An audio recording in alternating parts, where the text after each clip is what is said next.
আসসালামু আলাইকুম, কেমন আছো সবাই? আশা করি সবাই তোমরা অনেক ভালো আছো। আজকে আমি মোহাম্মদ রাকিবুল ইসলাম বিলাস তোমাদের জন্য একজন স্পেশাল গেস্ট নিয়ে আসছি। তো গেস্টের কাছ থেকে আমরা গেস্টের নামটা শুনবো। তোমার নামটা একটু বলো। আমার নাম মোহাম্মদ শাহাদাত হোসেন শিয়াম। আচ্ছা, তো এখন তোমরা জাস্ট একটু আমাকে জানাবা যে তোমরা দেখতে পাচ্ছ কিনা বা শুনতে পাচ্ছ কিনা, একটু ক্লিয়ার করো তো। সাউন্ডটা একটু ক্লিয়ার করে নাও।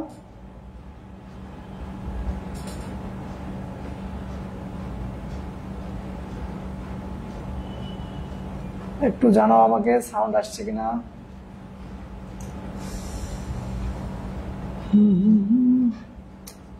আরে আজকে আমার চেহারা খুবই বাজে আসছে, অত্যন্ত দুঃখজনক ঘটনা।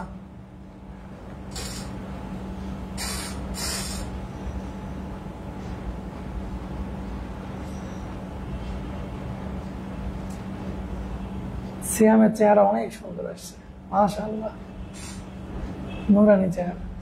সব আল্লাহর ইচ্ছা হয়। কথা শুনতে পাচ্ছ কিনা একটু জানাও কষ্ট করে। আজকে আমরা গেস্টের সাথে অনেক কথা বলবো, অনেক গল্প করবো, অনেক আড্ডা দেব। আমাদের লাইভে অলরেডি প্রায় 12 জন চলে আসছে। আজকে আমাদের কথাবার্তা হবে এডমিশন নিয়ে আর রিঅ্যাডমিশন নিয়ে। যারা মানে রিঅ্যাডমিশন একটু হতাশায় ভুগছো বা বুঝতে পারছো না রিঅ্যাডমিশন দিবা কিনা, দেওয়া উচিত কিনা, তো মূলত তারাই আজকে উপকৃত হবা। এখন একটু তোমাদের কাছ থেকে সাউন্ডের বিষয়টা জানতে চাচ্ছিলাম। আমাদের লাইভে যুক্ত হয়েছে 15 জন, আলহামদুলিল্লাহ।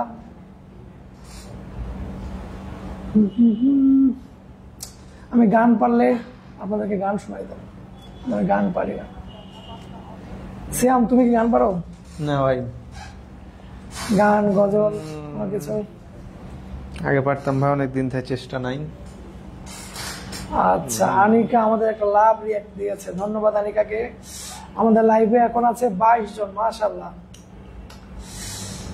তো যাই হোক, আমরা একবারে পরিচয় পর্ব থেকে কথা বলা শুরু করব। তো শ্যাম, তুমি তোমার একটু পরিচয়টা দিবা, নামটা আরেকবার বলবা, তোমার স্কুল, কলেজ আর এখন তুমি কোথায় পড়াশোনা করছো এটা একটু বলবা। আমার নাম মোহাম্মদ শাহাদাত হোসেন শিয়াম। আমার হাই স্কুল ছিল হচ্ছে রহনপুর আহমদি বেগম সরকারি উচ্চ বিদ্যালয়। তারপর পরেই আমার কলেজ ছিল হচ্ছে রহনপুর ইউসুফ আলী সরকারি কলেজ। তারপর প্রথমবার অ্যাডমিশন দেওয়ার পর কোথাও চান্স হয় নাই। তারপরে দ্বিতীয়বার আলহামদুলিল্লাহ আল্লাহর অশেষ মেহেরবানিতে রাজশাহী বিশ্ববিদ্যালয়ে পড়াশোনা করছি, ফার্মেসি ডিপার্টমেন্ট। তার মানে তুমি একজন সেকেন্ড টাইমার ছিলা? জি ভাইয়া। তুমি এইচএসসি কত ব্যাচ? এসএসসি 21। আচ্ছা, একটা কঠিন প্রশ্ন দিয়ে শুরু করি। জি ভাই। এই যে প্রথমবার তুমি চান্স পাইলা না, তখন তোমার মনের অবস্থাটা কেমন ছিল? কি মনে হচ্ছিল চারপাশের পরিবেশ দেখে? চারপাশের পরিবেশ দেখে অনেক খারাপ লাগছিল, কারণ অনেক ভালো ফ্রেন্ড, আমার থেকে ভালো স্টুডেন্ট, মানে আমার থেকে ভালো ফ্রেন্ড, ভালো পড়াশোনা করে, তারা চান্স পায়নি। তাদের দিক থেকে দেখতে গেলে অনেকটা ভালোই লাগতো যে আমার থেকে ভালো স্টুডেন্ট পায়নি। কিন্তু যখন আমার থেকে কম পড়াশোনা করছে বা কম পরিশ্রম করছে, আমি তো দেখতে পাইছি কারা বেশি করেছে কম করেছে, তখন যারা পেয়ে যেত তাদের দেখে অনেক খারাপ লাগতো। খুবই দুঃখজনক। এই হতাশা থাকতো। ফার্স্ট টাইম চান্স পায় না, ফ্রেন্ড সার্কেলের সবাই চান্স পেয়ে গেছে। আর একটা মজার বিষয় বলি, এর কিন্তু একটা ভাই আছে দেখতে এর মতোই, তো ওও কিন্তু চান্স পেয়ে গেছিল। মানে যমজ ভাইয়ের এক ভাই চান্স পেয়ে গেছে, আর এক ভাই পায় নাই। তার এর দুঃখটা বুঝো কিরকম। তো তুমি ওই সময় নিজেকে সামলাইলা কিভাবে, যে কিভাবে বুঝ দিলা নিজেকে? আমার মাথায় একটা কথা সবসময় আসতো, যেটা সেটা হচ্ছে যে আল্লাহ হচ্ছে উত্তম পরিকল্পনাকারী। আল্লাহ এই কথাটা আমার যেটা বিশ্বাস, আমি যেটা সবসময় বিশ্বাস করি যে আল্লাহ প্রতিটা কাজ, প্রতিটা মুহূর্তে আমাদেরকে পরীক্ষার মধ্যে রাখে। হয়তো সেটা আমার একটা পরীক্ষা ছিল আমার জন্য। আমি তখন পরবর্তীতে ভাবলাম যে হয়তো এবার হয়নি, সামনে বার হইতে পারে। এ থেকে আমি আমার আবার সেকেন্ড টাইমের প্রিপারেশনটা শুরু করি। আপনার আমি এখানে একটা কথা বলি, আমি এটা সব সময় আমার স্টুডেন্টদেরকে বলি, যে ধরো তুমি ফার্স্ট টাইম বা কোনো এক জায়গায় তুমি সফলতা পাইলা না, হইতে পারে তুমি এসএসসি তে খুব পড়াশোনা করেছো, টার্গেটেড রেজাল্ট হলো না। এইচএসসি তে খুব পড়াশোনা করেছো, টার্গেটেড রেজাল্ট হলো না।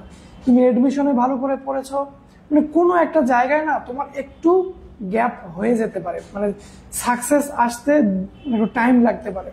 তো এটা হচ্ছে আল্লাহর পক্ষ থেকে একটা পরীক্ষা, যে তোমাকে যখন অনেক ভালো কিছু দিবে তার আগে তোমার মানসিক স্ট্রেংথ এটা একটু আল্লাহ যাচাই করে নেবে, যে তুমি কতটুক মানে চাপ হ্যান্ডেল করতে পারো। ঠিক আছে, তুমি এক সময় লাইফে অনেক বড় কিছু করবা, ঠিক আছে, সমাজের অনেক দায়িত্ব তোমাকে আল্লাহ দিবে, তো এজন্য তুমি কতটুক মানসিকভাবে শক্তিশালী এটা কিন্তু টেস্ট করে নেবে।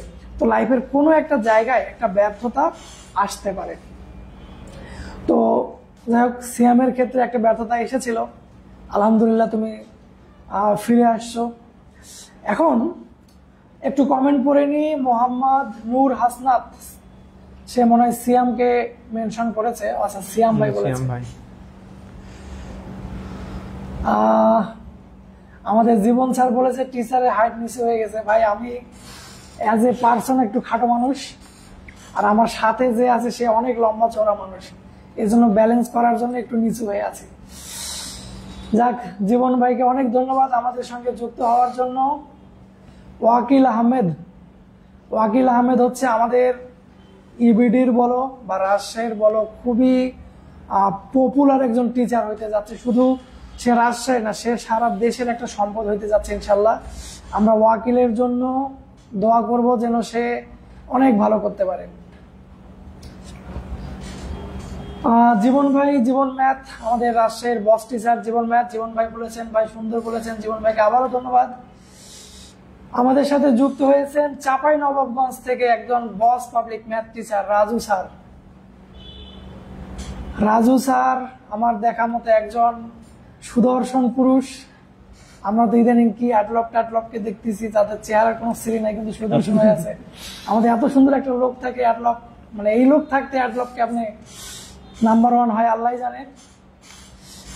আমাদের রাজু ভাই বলেছেন আল্লাহ সকলের মনের নেক আশা পূরণ করুক এবং সকলকে সফলতা আসার পূর্ব পর্যন্ত ধৈর্য ধারণ করার তৌফিক দান করুক।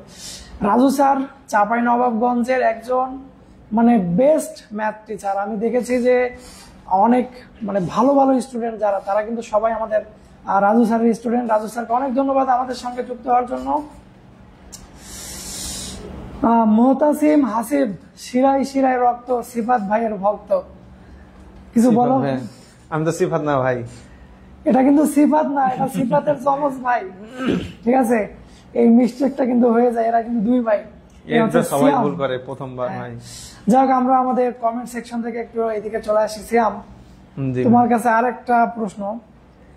এই যে তুমি দ্বিতীয়বার প্রস্তুতি নেওয়ার সিদ্ধান্ত নিছো, তো কে তোমাকে মোটিভেট করলো এই সময়? কি দেখে তুমি মোটিভেট হলে যে না?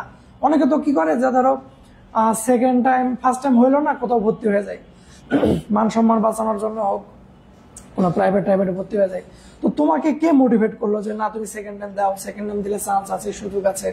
কে এমনটা করলো?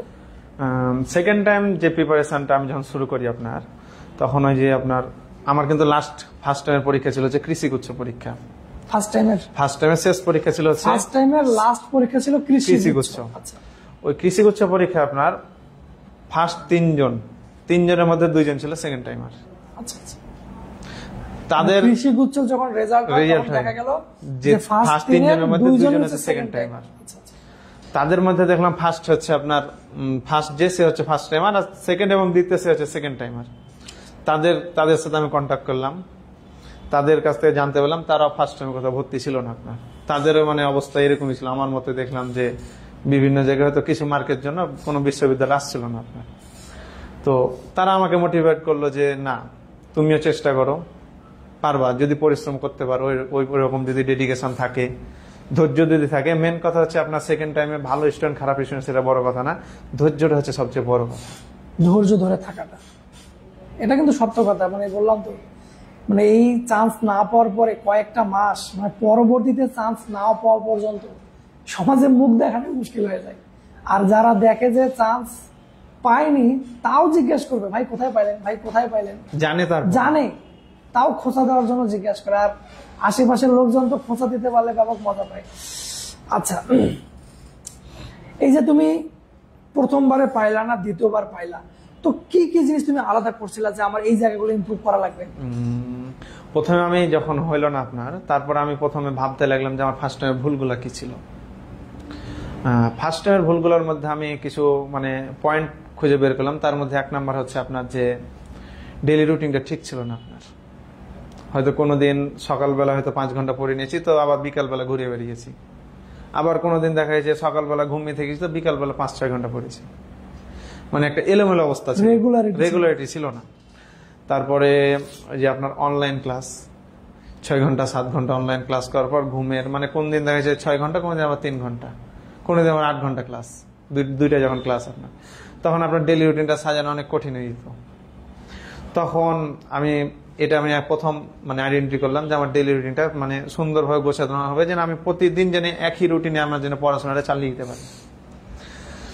তারপরে আপনার খুঁজলাম যে আমার পড়াশোনা কি কি মানে সমস্যা। ফার্স্ট টাইমে আপনার অনেক চাপ, ইঞ্জিনিয়ারিং প্রিপারেশন নিয়েছিলাম। তারপর ইঞ্জিনিয়ারিং প্রিপারেশন পর আমার কিছু কিছু অধ্যায়ের আপনার গ্যাপ ছিল, ওই গ্যাপগুলো পূরণ করতে করতে অনলাইনে আপনার অনেক হার্ড ম্যাথ, যেগুলো নতুন নতুন শিখছি, আপনার শিখলেই মজা লাগে, তখন আপনার সহজ জিনিসগুলো আমি ছেড়ে দিতাম। আচ্ছা, একটু অ্যাড করি, ওই যে কঠিন ম্যাথগুলো যে শিখছিলা, ওটার কি খুব একটা প্রয়োজন ছিল? বা অ্যাডমিশনে এসে বুঝলাম যে না, কোনো প্রয়োজন নেই, কিন্তু উদ্ভাস আরো বিভিন্ন জায়গায় যেখানে পরীক্ষা দিতাম। আচ্ছা আচ্ছা, মানে আমি ভর্তি ছিলাম ওই জন্য। আচ্ছা, মানে যে প্রতিষ্ঠানগুলোতে আমি ভর্তি ছিলাম ওই জায়গাতে পরীক্ষা দিলে আপনার দেখতাম যে হচ্ছে যে অনেক হার্ড ম্যাথ আছে। ওখানে তখন মনে করতাম যে এই পরীক্ষাতে আমার মানে এখানে খারাপ করছি মানে মেন পরীক্ষা খারাপ হবে। ওই পরীক্ষার জন্য ওই মানে কোচিং এর পরীক্ষার জন্য ভালো করার জন্য আমি ওই হার্ড ম্যাথ গুলোর পিছনে ছুটতে লাগলাম। একটা সময় আসলো যে হার্ড ম্যাথের পিছন ছুটতে ছুটতে ছুটতে ছুটতে সহজ ম্যাথ গুলো ভুলে গেছি। এটাই হয়। আচ্ছা, তুমি যেটা বলছিলে যে আর কি কি আলাদা করছিলে, পড়ার রুটিন আলাদা করলাম, আর কঠিন জিনিস বাদ দিয়ে সহজ জিনিসের পিছনে ছুটতে লাগলাম। আর আরেকটা জিনিস ভাবলাম যে মানে আমি পরীক্ষাতে যে জিনিসগুলো দেখলাম যে 60 থেকে 70% কোশ্চেন একদম হচ্ছে পূর্বের বছরের কোশ্চেন রিপিট হয় আপনার। ওই জন্য আপনি দিনের মধ্যে যে আমি 10 ঘন্টা পড়াশোনা করতাম, তো 4 থেকে 5 ঘন্টা আমার পড়াশোনার মধ্যে কোশ্চেন ব্যাংক সলভটা বেশি থাকতো, প্রশ্ন ব্যাংক সলভ। হ্যাঁ। আমি এর আগের লাইভে একটা স্টুডেন্টের কথা বলছিলাম যে আমার এক স্টুডেন্ট ছিল, ওই পড়াশোনাতে অনেক ডাল ছিল। তো ওর কথা যে ভাই আমি কিচ্ছু পারি না, আমি বিগত সালের প্রশ্ন অ্যান্সার শুদ্ধ মুখস্থ করে দিতাম। ঠিক আছে, আল্লাহর রহমতে সে এখন রাজশাহী ভার্সিটিতে পড়ছে। মানে বিগত সালের প্রশ্নগুলো এত ইম্পর্টেন্ট। তো এর ক্ষেত্রে এ যে জায়গাগুলো ইমপ্রুভ করেছে, এর পড়ার টাইমিংটা ঠিক করেছে, আর কঠিন যে মানে আজগুবি বিষয়গুলো আমরা টিচাররা, আমিও তো একজন টিচার, ভাব নেওয়ার জন্য যে বিষয়গুলো আমরা পড়াই যে আমি অনেক জানি, তো এই বিষয়গুলো অ্যাভয়েড করে যে সহজ বিষয়গুলো যেগুলো কমন বারবার আসছে এই বিষয়গুলোতে সে ফোকাস করেছে। আরেকটা হলো বিগত সালের প্রশ্নের দিকে সে জোর দিছে। আচ্ছা, তো যাই হোক, আমরা আরেকবার একটু কমেন্ট থেকে ঘুরে আসব। কমেন্ট অনেকজন করে ফেলেছে, লাইভে আমাদের সঙ্গে অলরেডি 55 জন যুক্ত হয়েছে।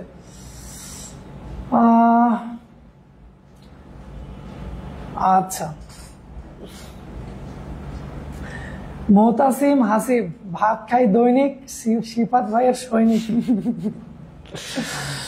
মোবারক হোসেন ইমন, বিলাস ভাই রূপের রহস্য কি? ভাইরে তুই এই কথা আমাকে কইস না, তোরে আমি চিনি। এই যে মোবারক হোসেন ইমন, এ হচ্ছে রাজশাহীর একজন বস পাবলিক কেমিস্ট্রি টিচার। ঠিক আছে, আমাদের মালোপাড়াতেই পড়ায়। তো ছেলে এত পরিমাণ বউ ভক্ত যে বুধবার বৃহস্পতিবার হইলে সে নাই, কই গেছে, জায়গা মতো চলে গেছে। ভাই তুই কই? ভাই এখানে। কার যে রূপের রহস্য কি তা কিছু বললাম না। নূর আলী, আসসালামু আলাইকুম ভাইয়া। ওয়ালাইকুম আসসালাম নূর আলী, তোমাকে অসংখ্য ধন্যবাদ আমাদের সঙ্গে যুক্ত হওয়ার জন্য। সাখাওয়াত হোসেন সিফাত, এই যে জায়গা মতো পাইছি। সিফাত হচ্ছে এর ভাই। কে বড়, সিফাত বড় না তুমি বড়? আমি বড় ভাই। কয় সেকেন্ডে? 5 মিনিট। 5 মিনিটে বড়। আচ্ছা, সামনের দিনের জন্য শুভকামনা।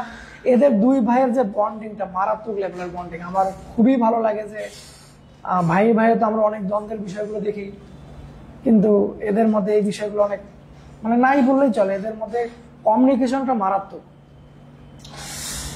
এমডি নূর হাসনাত, সিয়াম ভাইকে এবি স্কুলের পক্ষ থেকে ভালোবাসা। নূর হাসনাতকে কিছু বলো। অনেক ধন্যবাদ ভাই, একবার দেখা করে ট্রিট নিয়ে নিও ভাই। ভাই আপনার পড়াশোনার রুটিনটা বলেন, কখন বেশি পড়তেন, দিনে নাকি রাতে? রাতে নাকি দিনে? আচ্ছা, আমি যে জিনিসটা সবসময় ফলো করতাম, যে আমি কিন্তু একটু ছোট থেকে না, করোনার পর থেকে মোটামুটি ধর্মীয় অনুশাসনগুলো মেনে চলার চেষ্টা করতাম। তো ওই থেকে আমি মানে দেখতাম যে সকালের টাইমটা বেশি বরকতময় আপনার, সকাল টাইমটা। এখনকার স্টুডেন্ট তো সকালে পড়ে না, রাত 2টা-3টা পর্যন্ত ওইদিকে থাকে।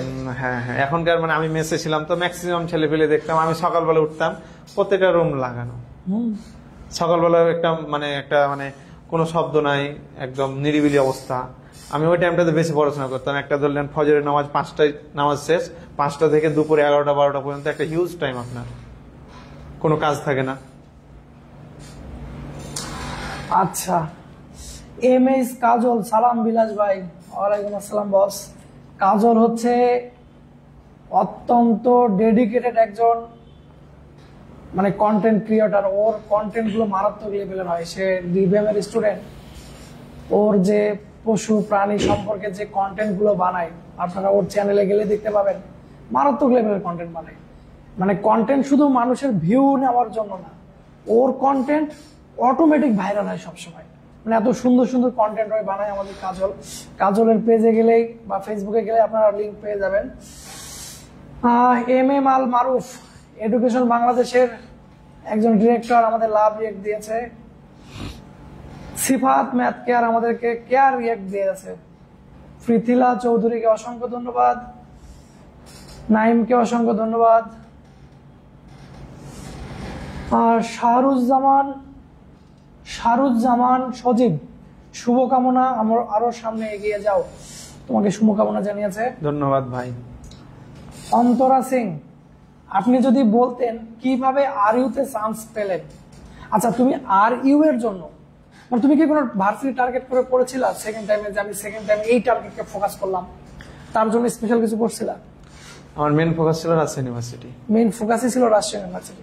তো এই জন্য তুমি কি কি করেছিলা, শুধু রাজশাহীতে চান্স পাওয়ার জন্য? রাজশাহীতে চান্স পাওয়ার জন্য আমি যখন কোশ্চেন ব্যাংক সলভ করতাম, তখন রাজশাহী ইউনিভার্সিটির কোশ্চেন পেলে আমার চোখ দুটো বড় হয়ে যেত। যে ওই রিলেটেড, ওই কনসেপ্টের বেসিক থেকে শুরু করে যা যা দরকার একটা কোশ্চেনের। আমি বলি, তুমি যেটা করেছো আমার যেটা বুঝতে পারছি, যে রাজশাহী ইউনিভার্সিটির কোন একটা প্রশ্ন পাইছো, সেই প্রশ্নটার আদি অন্ত সবকিছু, যে এই রিলেটেড আর কি কি আছে সবকিছু পড়ে নিতার সাথে সাথে কি কি আসতে পারে, কি কি এসেছে বিগত বছরগুলোতে একটু খেয়াল করতাম। আরিও মেন টার্গেট ছিল, কারণ আমার ভাই রুয়েটে আছে, একসাথে থাকবো, 2 ভাই, আম্মুকে নিয়ে থাকবো, এই তো। আচ্ছা, আর কি কি করছিল আরিওর জন্য? আরিওর জন্য স্পেশালি আরো হচ্ছে আপনার ওই যে আমার সারাদিনে ধরলেন যে আমি যদি 3 ঘন্টা কোশ্চেন ব্যাংক সলভ করতাম, তার মধ্যে 1 ঘন্টা বেশি কোশ্চেন থাকতো রাজশাহী ইউনিভার্সিটির। আচ্ছা, আরিওর পরীক্ষার জন্য কোন আরিওর স্পেশাল প্রশ্ন ব্যাংক? হ্যাঁ, আরিওর স্পেশাল কোশ্চেন ব্যাংক, ওই যে আপনার রাবি নলেজ ছিল আমার কাছে, আর ওই যে পানকরের একটা রাজশাহী ইউনিভার্সিটির আপনার ছিল কোশ্চেন ব্যাংক ছিল। এই দুটো আমি স্পেশালি কোশ্চেন ব্যাংক। যাক, আমরা রাবি নলেজ এবং পানকরের অ্যাডভার্টাইজ করে দিলাম। ইনশাল্লাহ পানকরি এবং রাবি নলেজ থেকে আমাদেরকে যদি কোনো ট্রিট দিতে চাই, আমরা রাজি আছি চা খেতে। যাক, তুমি বই দুটোর উপর উপকৃত হয়েছো? হ্যাঁ, আলহামদুলিল্লাহ, অনেক উপকৃত হয়েছে আপনার। আচ্ছা, অন্তরা সিং আরেকটা কথা বলেছে, ড্রিম ভাই, ড্রিম আর ইউ, অন্তরা সিং এর এখন টার্গেট হচ্ছে যে আর ইউ ড্রিম। আচ্ছা, অন্তরার কাছে আমাদের একটা প্রশ্ন, অন্তরা কি তুমি সেকেন্ড টাইমার? একটু আমাদেরকে জানাও। অন্তরা সিং ভাই বর্তমানে ফার্মেসি ডিপার্টমেন্টে আছে রাজশাহী ইউনিভার্সিটি। অলরেডি আছে? আচ্ছা আচ্ছা, ব্যাচমেট ভাই। আচ্ছা আচ্ছা, সে কি সেকেন্ড টাইমার ছিল? সম্ভবত। জীবন ভাই প্রশ্ন করেছেন, আচ্ছা প্রশ্ন না, কথা বলেছেন যে খুবই সুন্দর একটা কথা, পূর্বের সালের প্রশ্নগুলো করলে কমন আসে, এটাই কিন্তু একটা বিশাল ব্যাপার। হ্যাঁ, এটা কিন্তু সত্যি কথা। আমাদের ব্যাপারটা হয় কি, আমাদের স্টুডেন্ট আসলে ফার্স্ট টাইমে খুব লাফায়, উড়ে যেটাকে বলি আমরা, ঠিক আছে? আমরা তো এইচএসসি 27 ব্যাচ উত্তেজিত 27 বলি, কিন্তু প্রত্যেকটা ব্যাচই আসলে উত্তেজিত থাকে। এত এক্সাইটেড, এত কন্টেন্ট তারা নেওয়ার চেষ্টা করে। একটা অধ্যায়ের উপরে 50-60টা টিচারে ক্লাস করা শেষ, কিন্তু দেখা যাচ্ছে মূল ছোট ছোট বিষয়গুলো তারা জানে না। বিগত সালের প্রশ্নগুলো তারা এত আমি হইলে যেটা আমি যেটা করতাম, যে বিগত সালের প্রশ্ন আর মূল বইয়ের প্রশ্ন, এর বাইরে পড়ারই দরকার নেই। সত্য কথা বলতে ভাই, মেন কথা হচ্ছে যে আপনার ওই যে বিগত বছরের কোশ্চেনে যেগুলো পড়ে ছেলেপিলে, ওগুলোই পারে না আপনার। ওই সহজ প্রশ্নগুলো ভুল করে আছে, কঠিন ম্যাথ গুলো পড়ে আছে, কিন্তু দেখা যায় যে কঠিন ম্যাথ পেলো 5টা, কিন্তু সহজ জিনিস ছেড়ে এলো আপনার 10টা। হ্যাঁ, এটাই তো হয়, এটাই হচ্ছে আপনার। এই যে আর যে সহজ জিনিস মিস করবে তার জন্য চান্সটা পাওয়াটা খুব কঠিন। আচ্ছা, মুশফিকুর রহমান, সামনের দিনগুলোর জন্য শুভকামনা রইল ভাগ্নে। ধন্যবাদ মামা। মামা ভাগ্নেকে পাওয়া গেছে। অন্তরা সিং, সিয়াম ভাই বলেন কিছু। আচ্ছা, আমাদের কথা হয়ে গেছে। ভাই রেগুলার কত ঘন্টা করে পড়তেন? এটা একটা কমন প্রশ্ন সবার। রেগুলার কয় ঘন্টা করে বই পড়তেন? আমি চেষ্টা করতাম 10 ঘন্টার নিচে যেন না হয়, এদিকে ওপরে যতক্ষণে পারা যায়। এত মাঝে মাঝে 5-6 ঘন্টাতে চলে আসতো আপনার, খুব কাজটা একটু কাজ টাজ থাকলে। কি কাজ তোমার? হয়তো আপনার ভালো লাগছে না, ওই জন্য বাইরে টেরে গেলাম, হয়তো যে সিফাত থাকতো মুনাফের মোড়ের দিকে, ওই সাইডে ঘুরতে ঘুরতে যেতাম বন্ধুদের সাথে দেখা সাক্ষাৎ করতে। ওই দিন হয়তো একটু কম পড়া হয়তো। ফিরোজ তালুকদার, সিয়াম ভাই আগুন। আচ্ছা, অন্তরা সিংকে অসংখ্য ধন্যবাদ আমাদের সঙ্গে থাকার জন্য। সিয়াম, আসলেই তুই দৃষ্টান্ত তৈরি করেছিস। হিজবুল্লাহ বিন নজরুল, তোর থেকে অনুজরা অনেক কিছু শিখবে। শুভকামনা সবসময় তোর জন্য। ধন্যবাদ ভাই। আমার তো নামই নিচ্ছে না, কি ব্যাপার তুমি অন্তরার নাম নিচ্ছ না? আপনি তো নিলেন ভাই, আমি তো অ্যান্সার দিলাম সবগুলাই। আল্লাহ, আজকে এতগুলো কমেন্ট চলে আসছে। পৃথিলা চৌধুরী, ভাইয়া কিভাবে শুরু করব? এতদিন একদম পড়া থেকে বাদ ছিলাম, কোথাও চান্স না পেয়ে এখন কি করা উচিত, কিভাবে শুরু করব? আমিও ইঞ্জিনিয়ারিং প্রিপারেশন নিয়েছিলাম, হয়নি, এখন ইউনিভার্সিটির জন্য শুরু করব, প্লিজ এক্সপ্লেইন করো। আচ্ছা, আমি এর প্রশ্নটা অনেক বড় কথা, আমি সংক্ষিপ্ত করি। মানে এ হচ্ছে যে এই যে লাস্ট যে পরীক্ষা হয়ে গেল, তারপর থেকে এখন আর বই পড়েনি। এই কয়দিন সে হতাশায় বসে বালিশের নিচে চোখ ডুবাই কান্নাকাটি করেছে। এখন সে কোত্থেকে শুরু করবে? ঠিক আছে, আমি কিছু কথা বলি ভাই। আমার যে মানে অভিজ্ঞতা, সেখান থেকে কিছু কথা বলি। আমাদের কিন্তু ওই যে আপনার জুলাই আন্দোলনের জন্য কৃষিগুচ্ছ পরীক্ষাটা পিছিয়ে গেছিল আপনার, মানে 6 মাস পর। লাস্ট এক্সাম ছিল হচ্ছে আপনার 26 এপ্রিল আপনার পরীক্ষা ছিল হচ্ছে জিএসটি, আর অক্টোবর মাসের 25 তারিখ, প্রায় 6 মাস পর হচ্ছে কৃষিগুচ্ছ পরীক্ষা। 6 মাস। জুলাই আন্দোলন অনেক সময় পড়াশোনা হয়নি। তারপরও মানে আমার একটু পায়ে অ্যাক্সিডেন্ট হয়েছিল, এদিকে আপনার আমি অসুস্থ ছিলাম 1-1.5 মাস মতো, পড়াশোনা করতে পারিনি। তারপরে কৃষিগুচ্ছ পরীক্ষায় তারপর আসানোর ফলাফল হয়নি আপনার। তো কৃষিগুচ্ছ পরীক্ষার পর আমার জাহাঙ্গীরনগর ইউনিভার্সিটি পরীক্ষার মাঝখানে আমি 3 মাস টাইম পেয়েছিলাম, 3-3.5 মাস টাইম পেয়েছিলাম। জাহাঙ্গীরনগর বলতে সেকেন্ড টাইম জাহাঙ্গীরনগর, এবং ফার্স্ট টাইমের লাস্ট যে পরীক্ষা, মধ্যখানে আমি 3 মাস টাইম পেয়েছিলাম। ফার্স্ট টাইমের লাস্ট যে পরীক্ষা, লাস্ট যে এক্সাম। তোমার যেটা লাস্ট? আমার যেটা লাস্ট ছিল কৃষিগুচ্ছ। আচ্ছা, তো বিষয়টা হচ্ছে যে এখন থেকে যারা দিবে, এখন থেকে যারা, আমি ওইটা কথা বলতে চাইছিলাম যে এখন এসএসসি মানে এইচএসসি পরীক্ষা শেষ হইতে আছে 1 মাস, তারপর ওরা আবার মিনিমাম 2.5 মাস 3 মাস প্রিপারেশন নেবে। দ্যাট মিনস আমাদের পৃথিলার কাছে হাতে টাইম আছে প্রায় 4 মাস। মানে পরের বার পরীক্ষা শুরু হওয়ার জন্য। সো এই 4 মাস ওই কিভাবে শুরু করবে? সেকেন্ড টাইম মানে প্রথম থেকে শুরু করা না, এটা বুঝতে হবে সবাইকে। কিছু না কিছু আমাদের পড়া আছেই, অনেক কিছুই পড়া আছে, অনেক কিছু পড়া আছে। এখন প্রথমে খুঁজতে হবে যে আমার কোন জিনিসগুলো, মানে আগে কোশ্চেন ব্যাংক বের করতে হবে। কোশ্চেন ব্যাংক বের করে দেখতে হবে কোন জিনিসগুলো আমার পড়া নাই, ওগুলো বেসিক গুলো আগে ঠিক রাখতে হবে। প্রশ্ন ব্যাংক বলতে ধরো রাজশাহী ইউনিভার্সিটি একটা সাল বের করে, রাজশাহী ইউনিভার্সিটি না ভাই, যেহেতু সেকেন্ড টাইমে যে ইউনিভার্সিটিগুলো, কোন প্রশ্ন দেখবে? ভার্সিটির ইউনিভার্সিটি চ্যাপ্টার ওয়াইজ দেখবে না সাল? আগে চ্যাপ্টার ওয়াইজ দেখাটাই উচিত আমি বলে মনে করি, কারণ ভেক্টর হতে শুরু করলাম। ভেক্টর তো সব টাইপ আমার অজানা থাকবে না, হয়তো কিছু টাইপ আছে যে আমার অজানা আছে, কিছু মানে হার্ড ম্যাথ আছে যেগুলো পারি না। এগুলো খুঁজে খুঁজে বের করতে যে আমার সমস্যাটা কোন জায়গায়। আমি পারি তো কিছু, কিন্তু কোন জায়গায় পারছি না। বের করতে তো 4-5টা সাবজেক্ট মেলা টাইম লাগবে।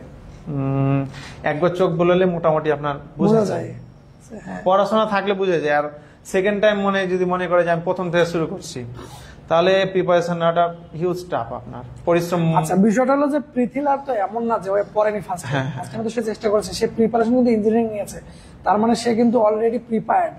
এখন ব্যাটে বলে লাগেনি কিছু একটা, তাহলে এখন ওই কি করবে? তাহলে বেশি বেশি কোশ্চেন ব্যাংক সলভ করা লাগবে। এক নাম্বার, ইঞ্জিনিয়ারিং এ যেমন আমরা ক্যালকুলেটর ইউজ করি, কিন্তু ইউনিভার্সিটি এক্সামে ক্যালকুলেটর নয়, বেশি বেশি হ্যান্ড ক্যালকুলেশন শিখতে হবে।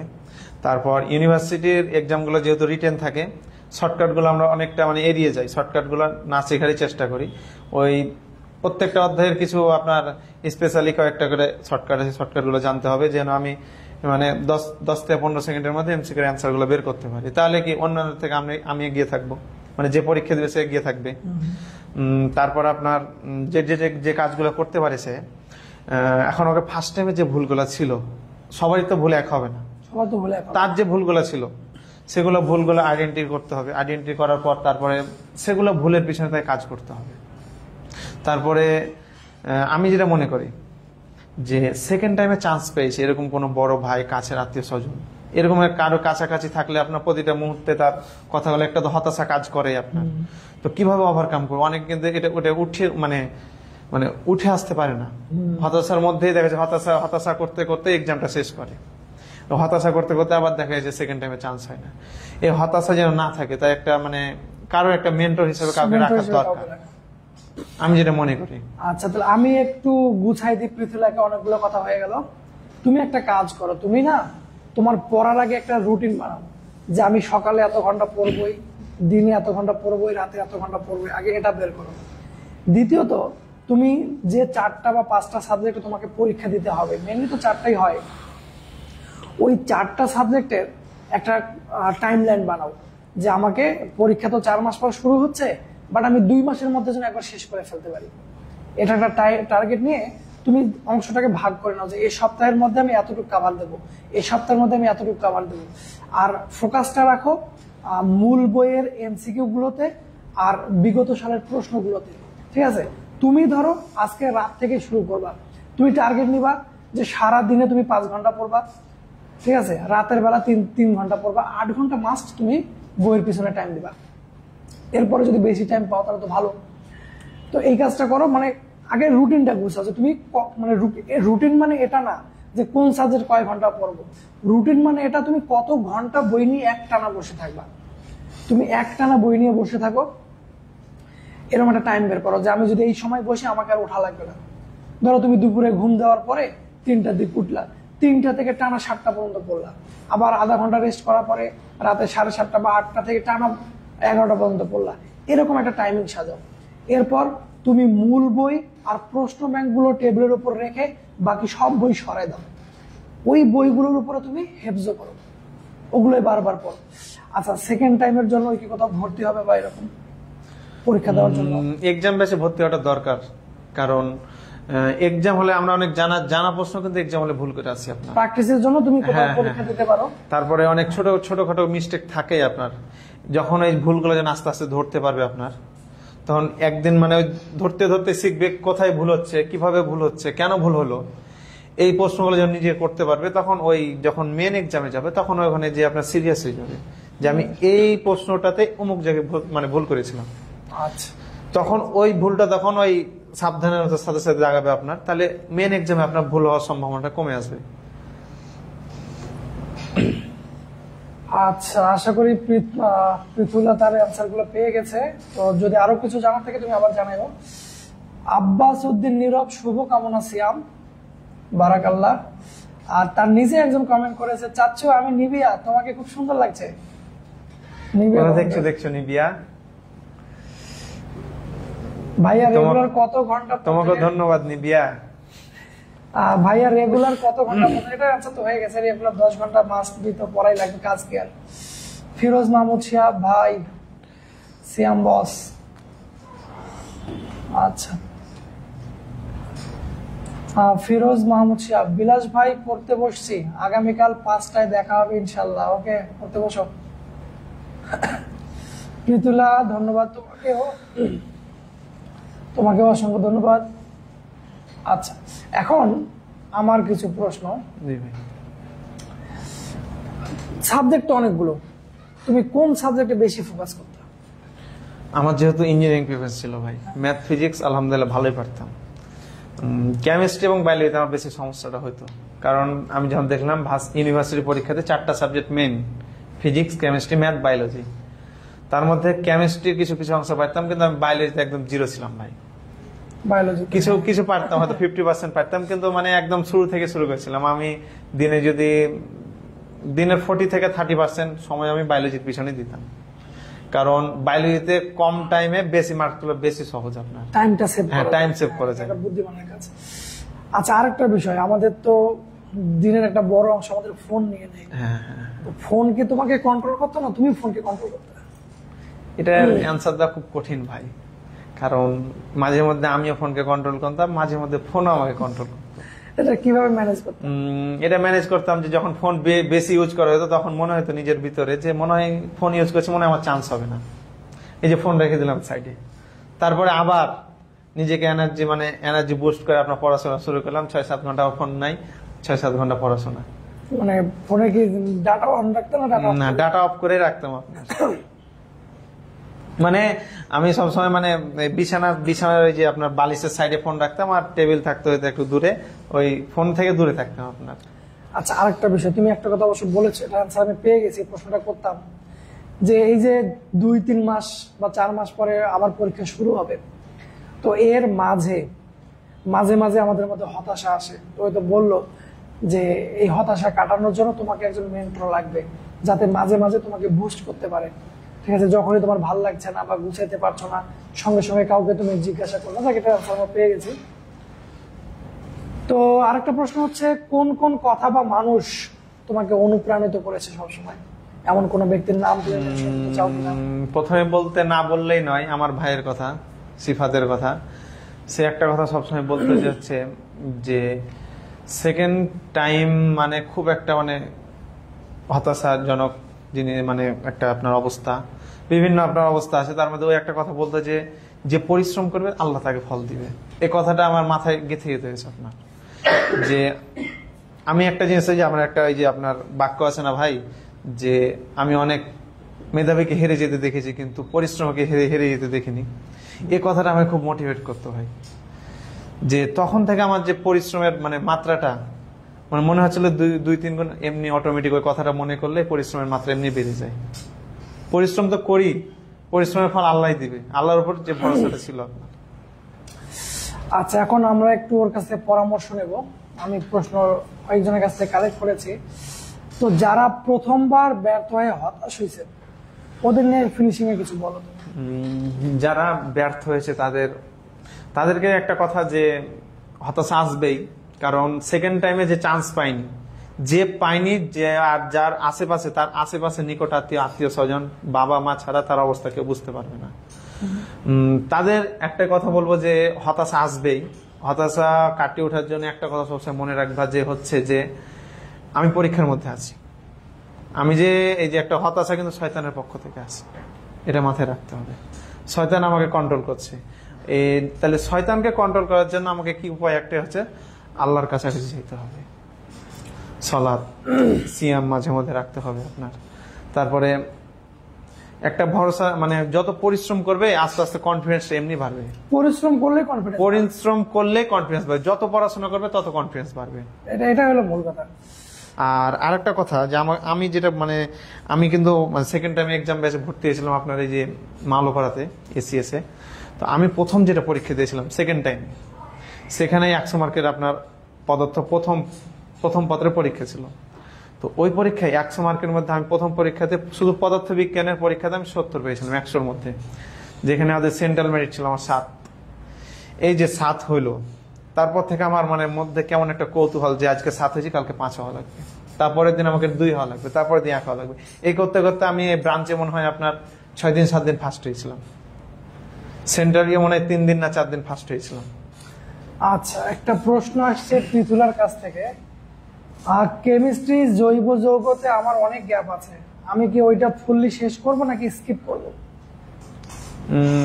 একটা কথা আপনার, যে কোনো অধ্যায়ের সব টপিকস স্কিপ করা যাবে না। যে অধ্যায়ের মধ্যে যে টপিকসটা কঠিন, আমার মাথায় ঢুকছেই না কোনো রকমে, ওইটা আপনার স্কিপ করা দরকার। কারণ জৈব রসায়নের নামকরণ, তারপর ওই যে আপনার বিভিন্ন যে ইলেকট্রোফাইল, নিউক্লিওফাইল, তারপরে যে ক্রমগুলো আছে বিভিন্ন, তারপরে যে অ্যালকেন, এই যে বিষয়গুলো আছে, এগুলো কিন্তু ইজি জিনিস। হয়তো তার পরবর্তীতে যে ধাপগুলো, এগুলোতে যেহেতু কঠিন কিছু পাবে, ওগুলো স্কিপ করতে পারে, কিন্তু যেগুলো কঠিন সেগুলো স্কিপ করবে, কিন্তু সহজ জিনিস স্কিপ করা যাবে না। কোনো একটা অধ্যায় পুরোপুরি পুরোটা স্কিপ করা যাবে না। ওই অধ্যায়ের মধ্যে যেটা কঠিন টপিক সেটা স্কিপ করা লাগবে। এটা করা যেতে পারে।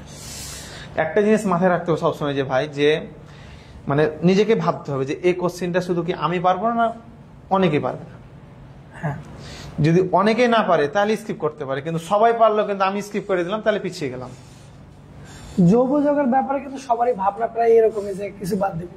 হ্যাঁ, কিছু বাদ দেবো, আমিও কিছু বাদ দিয়েছিলাম যে কিছু হয়তো বিক্রিয়াগুলা, যেগুলো এই বিক্রিয়া আসলে আমি করবো না, পারবো না, কিন্তু যেগুলো নামকরণ একদম যেগুলো থেকে কোশ্চিন আসেই আপনার ম্যাক্সিমাম টাইমে, ওগুলো তো দেখবো যে একটা কোশ্চিন ব্যাংক নিলাম, কোশ্চিন ব্যাংকের সাইডে কিন্তু লেখা থাকে যে 10 বার অমুক university, Rajshahi university 16-17, Dhaka university 18-19, দেখা যায় 10 বার এসে, তো আমি তো কোশ্চিন ছেড়ে গেলে তো আমার লস, কারণ ওটা ইম্পর্টেন্ট কোশ্চিন, ওটা আমাকে করে যেতেই হবে যেভাবে হোক।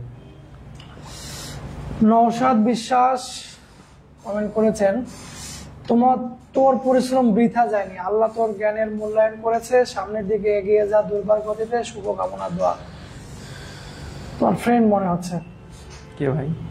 নওশাদ বিশ্বাস। জি ভাই। হ্যাঁ, আমার বন্ধু। আচ্ছা, যাক, এখন তোমার পার্সোনাল দুই একটা কথা জিজ্ঞেস করি, যে তুমি তো এখন রাজশাহী ইউনিভার্সিটিতে পড়ছো, কোন সাবজেক্টে পড়ছো? ফার্মেসি ডিপার্টমেন্টে। ফার্মেসি ডিপার্টমেন্টে পড়ছো, তো তোমার ভবিষ্যৎ পরিকল্পনা কি? তুমি কি এখান থেকে কোথায় যাইতে চাও, কি করতে চাও? প্রথম পরিকল্পনা হচ্ছে আপনার যে ইউনিভার্সিটি যে 4টা বছর অনার্সের 4টা বছর ভালো মতো শেষ করা, তারপরে আমার পরিশ্রম, আমার শ্রম তারপর কোথায় নিয়ে যাবে সেটা হয়তো পরবর্তী, কিন্তু আমার টার্গেট হচ্ছে দেশের থেকে বা দেশের বাইরে গিয়েও পরবর্তী দেশে ফিরে এসে দেশের মানুষের কল্যাণে কাজ করা। আচ্ছা, মাশাআল্লাহ। একটা স্পেশাল প্রশ্ন, তুমি তো ধরো, আমি যেটা শুরু থেকে তোমাকে গত কয়েক বছর থেকে দেখছি, তোমার দাড়ি বা তোমার যে ধর্মীয় অনুশাসন মানার একটা আগ্রহ, তো এটাতে করে মানে তুমি কি কোনো প্রবলেম ফেস করো, যে এটাতে কোনো প্রবলেম হচ্ছে বা কোনো বেনিফিট পাচ্ছ টাইপ? প্রবলেম ফার্স্টে হয়তো আপনার দুনিয়াবি প্রবলেম, যখন বিগত সরকার ছিল আমাদের, যে একটা ট্রেন্ড ছিল এলাকায় যে এর দাঁড়িয়ে আছে মানে শিবির করে, এর দাঁড়িয়ে আছে মানে জঙ্গি, তখন একটা ভয় কাজ করতো। কিন্তু বিগত সরকার যাওয়ার পর আলহামদুলিল্লাহ কোনো এসব আর প্রবলেম ফেস হয় না, আলহামদুলিল্লাহ। অনেক মানে আল্লাহর পক্ষ থেকে অনেক সহযোগিতা পাওয়া যায় ভাই। ঠান্ডা লেগে গেছে। আচ্ছা,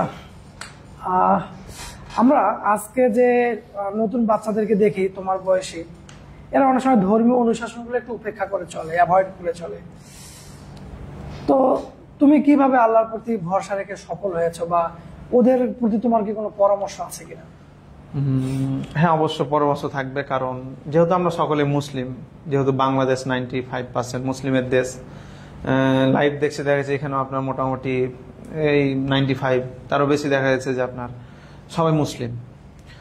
তো যেহেতু মুসলিম আমরা জন্মগ্রহণ করেছি, যেহেতু আমাদের সলাত তো ফরজ আমাদের জন্য, এটা আদায় করাই লাগবে। যারা বিপদে পড়েছে ভাই, যারা আসলে বিপদে পড়েছে, তারপরে যদি আল্লাহর কাছে ফিরে এসে আল্লাহর কাছে চেয়ে, মানে খুবই রেয়ার যে 2-1টা ঘটনা ছাড়া সবাই আমার মনে হচ্ছে যে সবাই মানে আল্লাহর কাছে চাইলে যে পাওয়া যায়, এটা মানে সবাই জানে। আচ্ছা, আমাদের মাহির ইয়াসির, দোয়া ও ভালোবাসা রইল। আমরা আমাদের প্রোগ্রামের একবারে শেষ পর্যায়ে চলে আসছি, তো সিয়ামকে অসংখ্য ধন্যবাদ আমাদের সঙ্গে আজ থাকার জন্য। তো এতক্ষণ থেকে আমরা যে আলোচনাগুলো পাইলাম, তো এর মূল যদি সারসংক্ষেপ করি, তাহলে যে আমাদের এই যে কঠিন যে বিষয়গুলো বিভিন্ন জায়গায় আমরা পাই, সেগুলোর পিছে না ছুটে যেগুলো সহজ, যেগুলো বারবার আসে, সেগুলোর দিক ফোকাস করতে হবে। বিগত সালের প্রশ্নকে প্রচুর ইম্পর্টেন্স দিতে হবে। সিয়াম একটা মাঝখানে ইম্পর্টেন্ট কথা বলেছে, তোমরা খেয়াল করছো কিনা, যে একটা প্রশ্ন যদি মানে অনেকেই পারছে কিন্তু তুমি পারছো না, এটাতে কিন্তু মানুষ পিছায় যায়। তো কঠিন প্রশ্ন কিন্তু অনেকেই পারে না, ওটাতে কিন্তু খুব একটা পিছে ঝামেলা নেই, কিন্তু একটা সহজ, এটা যে স্টুডেন্ট পড়াশোনা করে না সেও কিন্তু পেরে যেতে পারে। তো তুমি যদি না পারো তাহলে কিন্তু পিছিয়ে যাবে। আরেকটা হলো যে টাইম টেবলটা, দৈনিক একটা নির্দিষ্ট টাইম পড়া। তোমার তো এখন কোনো কাজ নাই, তুমি তো বাইরে যাইতে পারছো না, যাওয়ার প্রয়োজনও নাই, তো এই টাইমটা পড়াশোনায় দিতে হবে, সর্বোচ্চ টাইম পড়াশোনা করতে হবে। তোমাকে কোনো একটা জায়গায় এক্সাম দেওয়ার অভ্যাস রাখতে হবে, এক্সাম দিয়ে নিজেকে যাচাই করতে পারবা। পাশাপাশি তুমি যে প্রশ্নগুলো সলভ করছো, যদি কোনো সমস্যা হয়, যে বললো যে কোনো একজন মেন্টরের সাথে যোগাযোগ রাখা, যে তুমি যদি হতাশায় ভুগো 15 দিন পর পর কিন্তু চার্জ নেওয়া লাগে, বুস্ট হওয়া লাগে, নাহলে কিন্তু হতাশা জেগে বসে। ঠিক আছে, তারপর হচ্ছে ফোনের যে ব্যবহারটা, ফোনের ব্যবহারটাতে আমাদের খুব সাবধান থাকা দরকার। এই ফোন তোমার ডেইলি 4-5 ঘন্টা করে কেড়ে নিচ্ছে, তুমি টেরই পাচ্ছ না। তোমার কাছে মনে হবে যে ফোন তো আমি হাতে দিই না। তো ফোন হাতে দেওয়া না মানে তুমি দিনে 4 ঘন্টা ইউজ করো, যাদের অ্যান্ড্রয়েড সেট আছে। যদি কেউ বলে যে ভাই আমি তো ফোন ইউজই করি না, তার মানে সে মিনিমাম 3-4 ঘন্টা ইউজ করে। তো এটাকে খুব ভালোভাবে কন্ট্রোল করতে হবে। তো যাই হোক সিয়াম, আমি একটা বাস্তব কথা বলি ভাই, লাস্টে একটা বাস্তব কথা বলি যে ফোনের ব্যাপারটা। আমার তো অ্যাডমিশন ধরলেন সেকেন্ড টাইমে মোটামুটি 4 মাস, আর এক্সাম হওয়ার মানে চান্স পাওয়ার পর এখন মোটামুটি 3 মাস মানে পার করছি আপনার। আমি তো দেখতে পাচ্ছি যারা চান্স পায়নি তারা এখন ফোনের কাছে নাই, যারা চান্স পায়নি তারা ফোনের কাছে নাই। মানে আগে যারা স্কিপ করেছিল ফোন, মানে যারা বেশি ব্যবহার করেছিল তারা এখন ফোনের কাছে নাই। আর যারা ফোন ব্যবহার না করে চান্স পেয়ে গেছে, এখন ম্যাক্সিমাম হাটে দেখা যায় আমরা দিনে এখন 6 ঘন্টা 7 ঘন্টা 8 ঘন্টা 10 ঘন্টা পর্যন্ত সারাদিনে ফোন চালাচ্ছি, কারণ কাজ নাই সারাদিনে। এটাই মানে যারা চান্স পায়নি তারা দেখা যাচ্ছে যে এখন লজ্জায় অনলাইন হচ্ছে না।